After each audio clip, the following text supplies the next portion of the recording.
Bonjour à vous, bienvenue à notre nouvelle chronique horticole et surtout, bonne journée de la Terre. Alors, Isabelle et moi, on s'est demandé pour l'occasion, qu'est-ce qu'on pourrait faire pour aider la Terre? En fait, ça va être des tout petits gestes, mais que si on est plein de personnes à faire ce même geste-là en même temps, bien, ça finit par avoir un impact important. Donc, la façon qu'on va fonctionner, c'est qu'on va se poser des questions. On n'a pas la prétention de dire qu'on a la bonne réponse. Nos réponses seront peut-être pas vos réponses, mais on est quand même pas mal branché avec ce que la littérature actuelle, là, les recherches des scientifiques, des biologistes, des horticulteurs renommés, on est pas mal dans leur pensée. Oui. Donc, la façon qu'on va fonctionner, c'est que je vais poser des questions à Isabelle. Isabelle va donner sa réponse. Je vais compléter avec la mienne. Puis après ça, bien, ce sera à vous d'y réfléchir puis de décider ce que vous faites. C'est bon, c'est sur un sujet qui va bientôt nous accaparer, surtout certaines personnes, ça va les accaparer beaucoup, bientôt, et ça peut même coûter très cher pour certaines personnes. Alors le sujet, c'est l'entretien du gazon. Oh. Alors toi, ma belle Isabelle, est-ce que tu vas avoir un horaire fixe là, à tous les samedis matins, 8 heures, tu tonds ton gazon? Je ne tonds jamais, moi, c'est mon chum qui fait ça. OK, je recommence. Est-ce que ton chum, il y a un horaire fixe chaque semaine pour tondre son gazon? Non, pas du tout. Non, il va vraiment avec la température, là, parce que dans des périodes où est-ce qu'il fait très soleil, qu'il y a de la pluie, que c'est plus abondant, ou est-ce que, tu sais, que c'est comme dosé moitié-moitié, mettons, là, la bonne dose, le gazon va pousser plus vite. Fait que effectivement, on va... Mais si c'est des périodes de sécheresse, où est-ce que le gazon, on le tondra pas, on va le brûler. Fait que, on y va au besoin. On observe, puis on exactement. voit ce que ça donne. Et quel avantage il y a? Bien, moi, en fait, avant de vous parler des avantages, nous, on n'a jamais tondu le gazon à chaque semaine. La plupart du temps, c'est aux 2 semaines, ça peut être aux 3 semaines. J'ai déjà vu aux 4 semaines.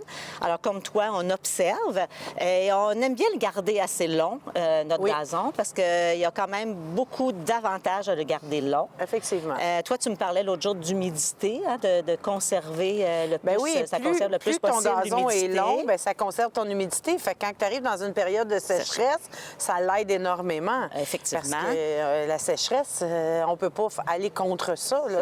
On n'a aucun contrôle sur ça. Puis si le gazon est très court, on sait aussi que les racines des graminées, si on a un gazon conventionnel, c'est vraiment des graminées là, qui poussent, et les racines des graminées sont vraiment pas très profondes dans le sol. Donc, si ton gazon est très court, le soleil va très rapidement attaquer les racines. Les racines vont donc sécher très rapidement, ce qui va faire des gazons jaunes. Donc, le laisser un peu plus long, c'est bien.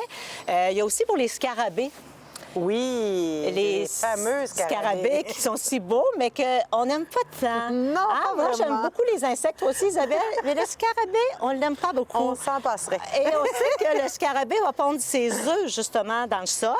Et quand le scarabée est à l'étape de la larve, ce qu'elle aime manger, Eureka! Les racines. Les racines des graminées. Donc, si c'est court puis puis elle a plus de facilité aussi à pondre ses œufs. Elle va y aller facilement, oui. Puis, de toute façon, un truc aussi qui donne souvent, c'est à chaque année, de remettre de la semence de gazon ou de trèfle. On peut varier. Oui, la biodiversité, c'est super génial. Oui, oui. Ça peut être du thym, du trèfle, ça peut être... Des petites fraises, des petites violettes. Oui, exactement. Puis, plus c'est dense, bien, moins que l'insecte a de la facilité aussi à les pondre. Fait que, tu sais, tout s'enchaîne, là, naturellement. C'est ça. Puis aussi, c'est que si vous avez des variétés comme ça de petites fleurs, admettons, si vous laissez pousser votre gazon un petit peu plus long, les petites fraises vont avoir le temps de fleurir. Ils ne feront pas nécessairement des fraises, les petites fleurs sauvages, mais les petites violettes. Alors, ça va aussi apporter de la nourriture aux insectes pendant tout l'été, là, pas juste pendant une petite période, là, quand il y a la pissenlit dont on reparlera plus tard. Et il ne faut pas oublier le temps que ça prend aussi pour l'entretien du gazon. chose quand on fait ça vraiment toutes les semaines. Des sous aussi que ça prend, parce que là, avec le prix de l'essence en plus, qui vient de monter. Alors, ça aussi.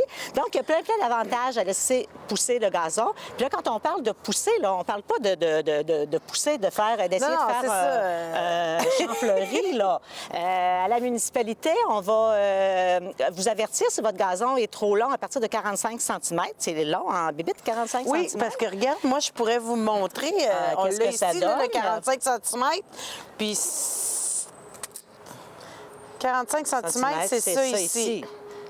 Fait que c'est déjà comme beaucoup, là. Fait que si tu marches dans le gazon puis que tu en as aux genoux, c'est pas super agréable non plus. Oui, c'est ça. Parce qu'il y a des gens qui vont nous dire « Ah, OK, c'est beau, j'ai compris, je tombe plus mon gazon, je le laisse aller comme ça. » Mais c'est parce que vous n'avez pas bien compris, là, si vous utilisez cette méthode-là. Bien, c'est des extrémistes, c'est ça. C'est comme OK, vous nous donnez pas raison, fait qu'on va aller à l'autre opposé.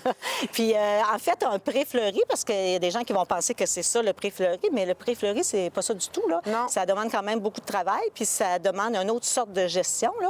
Puis notre gazon, en fait, on veut jouer dessus, on veut que les enfants s'amusent, on veut recevoir des amis, fait qu'on le garde quand même à une hauteur, là, qui est intéressante pour pas nous empêcher de faire ces activités-là. Puis d'ailleurs, la ville, on va faire des tests sur certains parcs pour vraiment l'étendre aux 2 semaines, peut-être même aux 3, là, dépendant, mais on va cibler certains parcs, puis on va tester qu'est-ce que ça donne cette année au niveau de la ville. Voilà. Alors ça, c'est notre première question. Deuxième question, Isabelle. Toi, as-tu appelé ton traiteur de gazon pour qu'il vienne te faire mourir tes insectes et tes mauvaises herbes? Non, pas du tout. Moi, je suis un petit peu contre ça. Non, je suis contre ça. Libre à chacun de faire ce qu'il veut, mais moi, je prône pas pour ça. Oui, c'est plutôt mieux expliqué, là, parce que les insectes... Tu sais, pour ceux qui pensent que les insectes sont toujours nuisibles, je suis pas d'accord avec ça, moi, là. OK, les araignées, ça fait peur à certaines personnes, c'est un peu dégoûtant des fois. Mais c'est très utile. Avec leur toile d'araignée, eux autres, ils en capturent pas mal d'autres, puis ça nous en enlève, nous, des moustiques. Là, oui.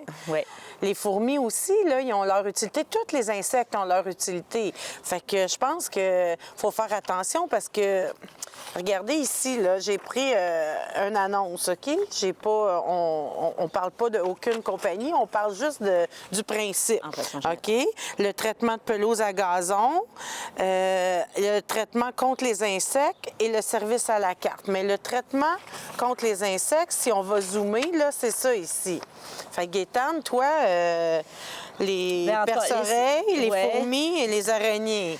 Bien, selon ce que moi j'en sais, puis j'en sais pas tant que ça, là, mais ce sont tous des petits insectes. Bien, l'araignée n'est pas un insecte, en fait, mais ce sont tous des petites bébites qui sont utiles. Effectivement. Puis moi, j'ai vu aussi le même genre d'annonce, puis il y avait la coccinelle. La coccinelle, ça, c'est prouvé. On le sait très bien que c'est un excellent prédateur pour les petits pucerons dans nos jardins. Oui, puis on n'en veut pas des pucerons dans nos jardins. C'est ça. Puis souvent, on va vous dire, bien, ça va détruire juste les insectes nuisibles. Mais qu'est-ce qui est nuisible pour toi? Qu'est-ce qui est nuisible pour moi? Est-ce que le produit se dit, ça c'est nuisible, ça c'est pas nuisible? En tout cas, je connais pas ça vraiment, mais moi j'ai des doutes là-dessus. Là. Même chose pour les mauvaises herbes. Souvent, après avoir arrosé, une petite pancarte de pas marcher 24 heures de temps sur ton gazon, ça en dit un petit peu long. Ouais. Ça coûte quand même assez cher, ça, ces traitements-là, en tout cas d'après ce que j'avais vu sur la publicité. Alors, nous, on vous le conseille pas, mais vous ferez ce que vous voulez. Ensuite, Isabelle, quand il fait super chaud, bientôt 32, 35 degrés, est-ce que tu arroses ton gazon avec notre belle eau potable? Ben non. Non, pas du tout. Non. Le gazon, justement, c'est le pourquoi que je le tombe pas aussi souvent. Puis je lui laisse une longueur qui garde son humidité pour qu'il s'aide naturellement. Oui. Puis si on a de la biodiversité, comme on parlait tantôt, il va être beaucoup plus résistant aussi, votre gazon. Donc, c'est quelque chose qui s'enchaîne. Hein? Oui. Alors, autant que possible, le moins d'arrosage possible sur le gazon, surtout quand il fait ultra chaud au gros soleil. Là. Oui, exactement. La dernière question, est-ce que tu ramasses les rognures, toi, de gazon? Quand tu coupes ton gazon, tu ramasses-tu... Non, pas du tout. Toi, là, mais ton chat? Oui, c'est ça. Je me souviens. Moi, je fais rien, je te l'ai dit, tu comprends pas? Non, pas du tout. Je les ramasse pas parce que j'ai une lame déchiqueteuse maintenant, ça vient de base à peu près avec toutes les tondeuses. Sinon, tu peux acheter une lame exprès là, que tu installes en dessous. Puis ça fait que ça déchique fin le gazon. Et puis, ça redonne comme tous les nutriments qui ont besoin. L'azote et tout ça. Là, fait que au lieu de remettre de l'engrais, de toujours payer, on l'a naturellement. Là, on peut l'utiliser. Exactement. Très bonne. Même genre de réponse pour Puis, moi. tu sais, si on veut partir un débat, là, on les met où? Les ragnures de gazon. C'est vrai. Là, Parce que le bac brun, hein, c'est non. Là, on sait clairement qu'on ne peut pas le mettre dans le bac brun, effectivement. Alors, il faut le déposer à quelque part. Puis encore là, si votre gazon c'est sûr que si vous laissez votre gazon super long comme ça, quand vous allez le couper, bien là, il va en avoir un petit peu plus épais, c'est moins bon. Mais si vous respectez bien les bonnes longueurs, il n'y aura pas de problème. Ça va disparaître dans quelques jours. Puis, tu sais, si vous faites des tas de gazon, là, ça sent vraiment pas bon si vous laissez ça quelque part sur votre terrain. Oui, ça se décompose. Oui, c'est pas très. L'odeur n'est pas très agréable. Là. Fait que pensez-y comme il faut. Hein? D'une façon écologique et simple de tout régler les problèmes. Puis ça nous emmène finalement à notre défi pissenlit. Alors, c'est tout relié. On coupe pas trop long le gazon. On laisse... Ils sont déjà sortis! On laisse pousser le gazon un petit peu, on laisse les fleurs un peu. Et donc, à la municipalité, on va participer pour la 3e année, je crois. On a des pancartes comme ça qui vont être offertes à la municipalité à partir de la semaine prochaine, à partir de lundi prochain. Ceux qui veulent en venir en chercher, vous pourrez la porter. On vous la donne, c'est à vous.